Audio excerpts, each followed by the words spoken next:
ان کافروں سے کہو کہ بھلا دیکھو تو اگر اللہ تمہارے کان اور آنکھیں چھین لے اور تمہارے دلوں پر مہر لگا دے تو اللہ کے سوا کون سا معبود ہے جو تمہیں یہ نعمتیں پھر بخشے؟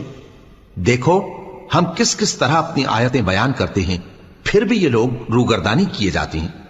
کہو کہ بھلا بتاؤ تو اگر تم پر اللہ کا عذاب بے خبری میں یا خبر آنے کے بعد آئے تو کیا ظالم لوگوں کے سوا کوئی اور بھی ہلاک ہوگا؟ اور ہم جو پیغمبروں کو بھیجتے رہے ہیں تو خوشخبری سنانے اور ڈرانے کو، پھر جو شخص ایمان لائے اور نیکوکار ہو جائے تو ایسے لوگوں کو نہ کچھ خوف ہوگا اور نہ وہ غمگین ہوں گے، اور جنہوں نے ہماری آیتوں کو جھٹلایا ان کی نافرمانیوں کے سبب انہیں عذاب پہنچے گا۔ کہہ دو کہ میں تم سے یہ نہیں کہتا کہ میرے پاس اللہ تعالیٰ کے خزانے ہیں، اور نہ یہ کہ میں غیب جانتا ہوں، اور نہ تم سے یہ کہتا ہوں کہ میں فرشتہ ہوں۔ میں تو صرف اس حکم پر چلتا ہوں جو مجھے اللہ کی طرف سے آتا ہے۔